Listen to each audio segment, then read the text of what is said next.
आजच डाउनलोड करा आणि तुमच्या आवडत्या मालिकांचा आनंद लुटा। बाबा हे घ्या, मीरा वहिनीने बनवलेले मोदक। अरे वाह, बस बस बस।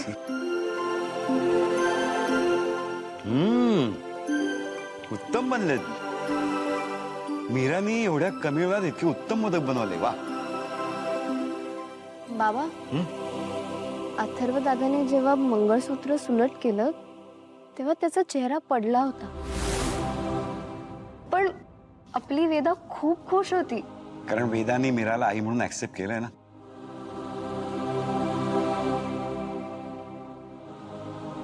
पण मग अथर्व दादा मीराला बायको म्हणून ऍक्सेप्ट करेल ना? करेल।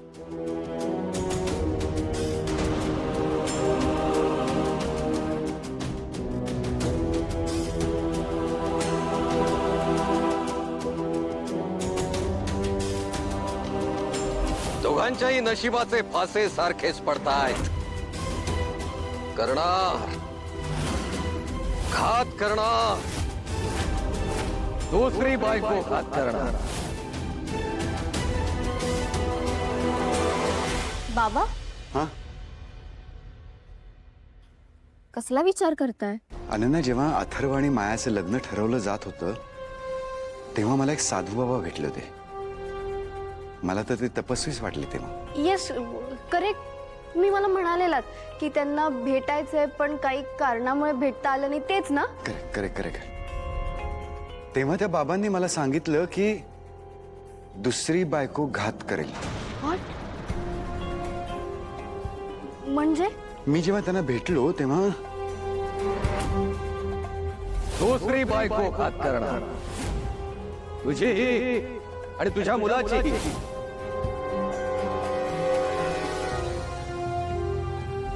एक दुष्ट शक्ती तुझ्या मानगुटीवर बसलेली दिसते मला। एक दुष्ट शक्ती।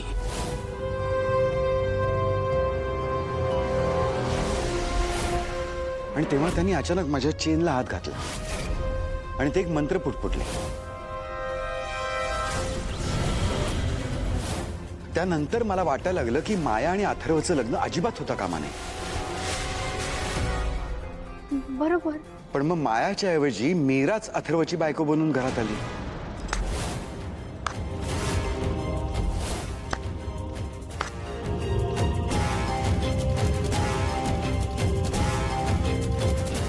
वाह दादासाहेब, वाह।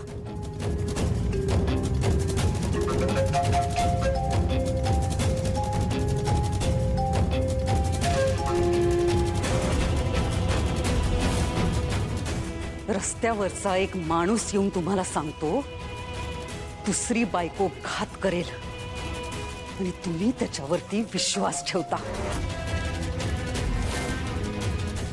मी तुमची दुसरी बायको आहे ना? मग मी जर का तुमचा घात केला असता तर इतकी वर्ष आपला संसार खंबीरपणे उभाच राहिला नसता। इतकी वर्ष माझ्या इच्छा मारून मी अनन्या आणि अथर्वसाठी जगत आले, त्यांना जपत आले। हे सगळं करणं माझ्यासाठी एक खूप मोठी तपश्चर्या होती आणि तुम्ही त्या तपश्चर्येला शून्य ठरवलंत। माझ्यावर शंका घेताय तुम्ही? माझ्यावर? इतकी वर्ष संसार करण्याचं नाटक तर करत नव्हतात ना तुम्ही माझ्यासोबत?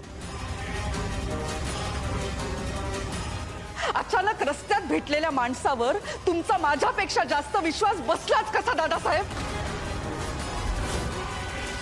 अथर्वच्या लग्नाच्या बाबतीत तुम्ही नको तितका विरोध केला आणि म्हणून आज ही परिस्थिती उद्भवली आहे। त्याच्या आयुष्याचा खेळ मांडलाय तुम्ही।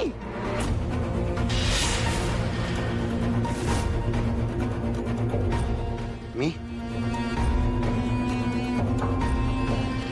का तू? ते तपस्वी बाबा भेटल्यानंतर तुझ्या खोलीत 3 निनावी जन्मपत्रिका सापडल्या होत्या। त्या कुणाच्या होत्या याचं उत्तर आजतागायत दिलंस तुम्हाला? अथर्वचं मायासोबत लग्न करू नकोस म्हणून हजार वेळा विनवण्या केल्या तुझ्या. त्याचं खरं कारण काय होतं हे आजपर्यंत तू सांगितलंस मला. त्यावेळी पडलेल्या अनेक प्रश्नांची उत्तरं आज तागात तुम्हाला दिलेली नाहीयेस मंजिरी.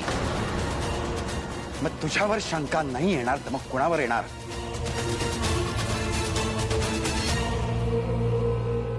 आणखी एक शंका आली नाही तुम्हाला दादासाहेब? दुसरी बायको घात करेल असं म्हणाला होता ना तो साधू. मग तुमची दुसरी बायको की अथर्वची दुसरी बायको?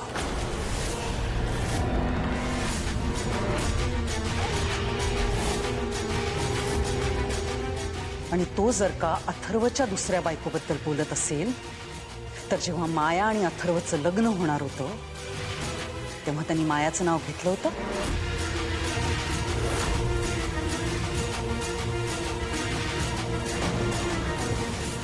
नाही ना? आणि आता अथर्वचं लग्न कोणाशी झालंय? म्हणजे अथर्वचा घात कोण करणार? मीरा.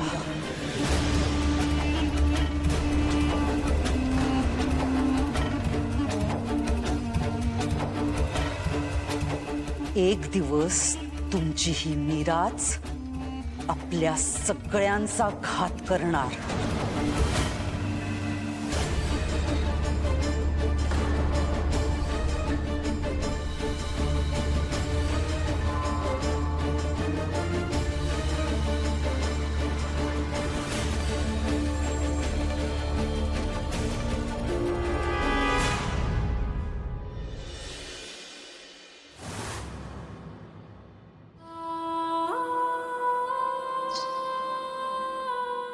तू मायाला या घरातून बाहेर काढ.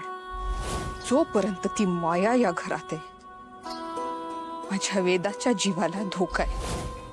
तू मायाला हकलून लाव, मी तुझ्या आयुष्यातून निघून जाईन कायमची. हा शब्द आहे माझा.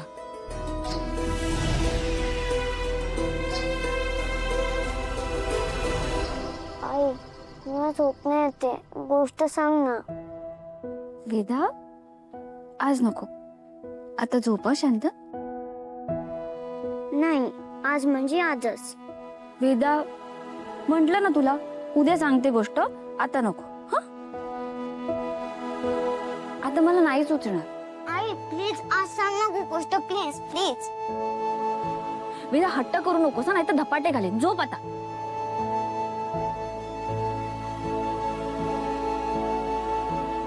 वेदा